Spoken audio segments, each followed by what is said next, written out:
अस्सलाम वालेकुम। आज हम चावल उबालने का सही तरीका सीखेंगे।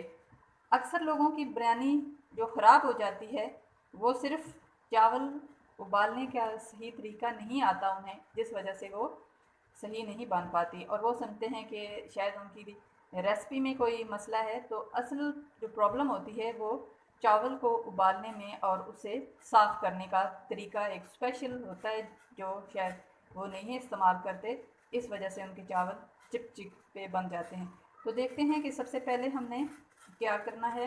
आज हमारे पास जो चावल हैं ये तकरीबन 1 पाव चावल हैं और हमने 2 किलो पानी जो है उसको अच्छी तरह बॉयल कर लिया। अब क्या करना है कि सबसे पहले इस बॉयल पानी में चावल डालने हैं। अब हम इसमें चावल ऐड करने लगे हैं, लेकिन ये देखना है कि जिस पानी में हमने पहले चावलों को भिगो के रखा था उस पानी का इस्तेमाल नहीं करना। ये हमने तकरीबन आधा घंटा पहले भिगो के रखे थे। और ये जब भिगो के रखते हैं तो पहले इनको अच्छी तरह धो लेते हैं।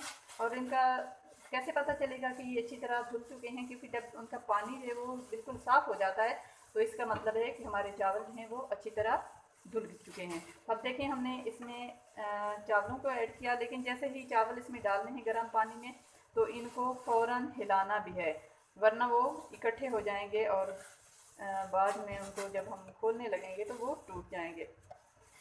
तो ये देखें हमने इनमें पानी तकरीबन 1.5 किलो 2 किलो पानी था, उसमें हमने 1 पाव या 1.5 पाव जो है वो चावल डाल दिए। तो चावल बारीक होता है वो ज़रा जल्दी उबल जाता है और जो चावल मोटा होता है वो देर से। तो ये हमारे पास चावल बारीक है तो ये तकरीबन 10 मिनट में चावल तैयार हो जाएगा। लेकिन अगर हमने इसको नमकीन डिश बनानी है, कोई भी बनानी है, तो जब हम इसको उबालते हैं तो उसके अंदर नमक हम ऐड कर देते हैं। ये देखिए हमने इसमें 1 टीस्पून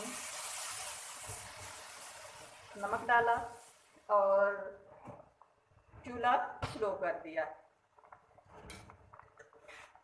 तो ये तकरीबन 10 मिनट तक तैयार हो जाएंगे।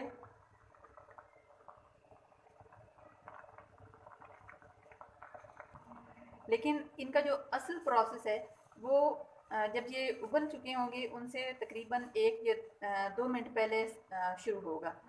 क्योंकि गलती हम ये करते हैं कि जब चावल उबर जाते हैं या उसका चूल्हा बंद कर देते हैं या फिर उसको उठाकर कहीं दूर ले जाते हैं बेसन में साफ़ करने के लिए या किसी बर्तन में।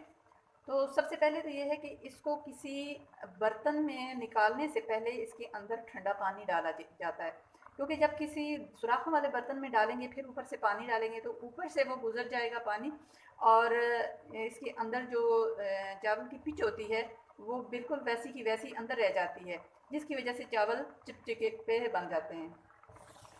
अब देखें हमारे चावल जो हैं तकरीबन 1-2 मिनट तक रेडी हो जाएंगे। तो अब ये प्रोसेस होगा कि अब ये देखें ये बिल्कुल इनको थोड़ा सा ये देखें दिखा दूँ, ये देखें ये अलग अलग हो चुके हैं। लेकिन अगर अब हम यहाँ पे चूल्हा बंद कर देंगे या इसको उतार के रख देंगे तो चूँकि ये पानी गर्म होगा और उस गर्म पानी में ये मज़ीद गल जाएंगे। तो इसमें हमने बजाय इसके कि इसको उठा के ले जाएं या कहीं अब देखें इसमें पानी तो है लेकिन वो इतना थिक हो चुका है कि वो जाली से भी नहीं निकल रहा। अब चावल चूँकि तैयार हो चुके हैं तो अब हमने इसको यहीं खड़े हो पानी नॉर्मल पानी इसमें ऐड कर देना। अगर हम पानी इसमें शामिल नहीं करेंगे और चूल्हा बंद भी कर देंगे तो भी ये बहुत ज़्यादा नरम हो जाएंगे। अब ये देखें कि ये पानी चूँकि इसमें ज़्यादा हो गया और ठंडा पानी भी डाल दिया है हमने, तो अब इसको हम उतार सकते हैं। ये देखें वो पानी अलग हो गई है, तो अब हम इसको साफ़ करते हैं। जी, तो आज हमारे चावल तैयार हो चुके हैं। अब देखें मैं हाथ से आपको दिखाती हूँ। ये देखें किसी किस्म की कोई इसमें ये देखें